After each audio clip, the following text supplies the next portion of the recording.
The four warriors circled each other on the Death Star, lightsabers humming ominously throughout the Emperor's chamber. Palpatine's voice echoed as he broke the silence. The Jedi are weak. You will know the power of the dark side. Vader front flips over Obi-Wan and they ensue in a battle so fast that Padme can't keep track of her eyes as she laid on the ground with Luke and Leia. Sidious and Yoda battled ferociously, twice as fast as Anakin and Obi-Wan. Yoda jumping off walls and objects, up, over, and around Sidious, moving like a little green comet on fire, matching each attack with a parry of his own.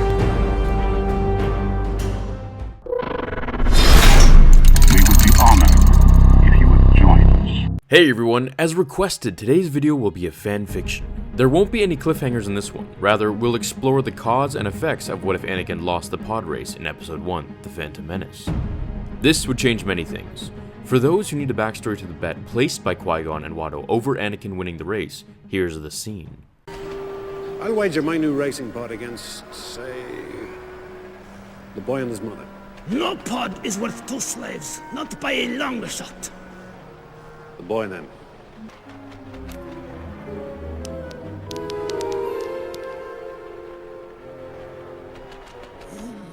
So, as we can see, what we know is that the bet was that if Anakin won, Watto would get all the winnings minus the parts they needed for the hyperdrive, so free parts essentially, and Anakin's pod racer. Qui-Gon would leave with Anakin and have the parts to his ship so they could get out of there.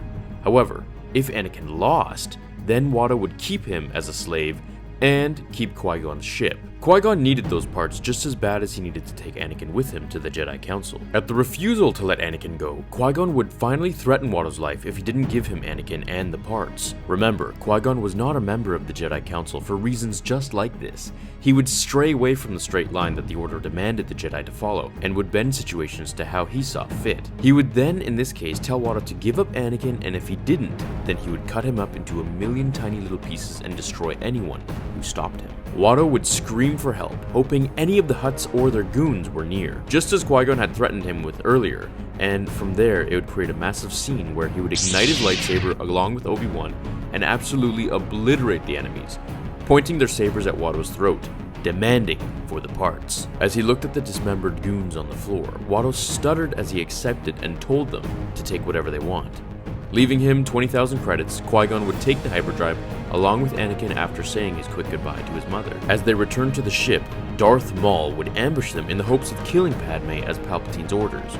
Now together, Obi-Wan and Qui-Gon would fight Maul in the desert, while Padme and Anakin would run to the ship. Now that Qui-Gon's abilities were not hindered by the confined space of the melting core in Naboo in the original timeline, he had full capabilities of his Form 4 fighting style, while Obi-Wan was not hindered by the shielded beams isolating his master and leading to his death. The two would simultaneously fight Maul in a favorable surrounding, finishing the duel by cutting off his legs and forcing him to tell them who sent him, if he was the Sith Lord or just the apprentice, as there were always two. Maul would defiantly spit at Qui-Gon Jinn, who would in response thrust his saber through Maul's chest, killing the Jedi assassin and leaving him to be buried by the windswept sand.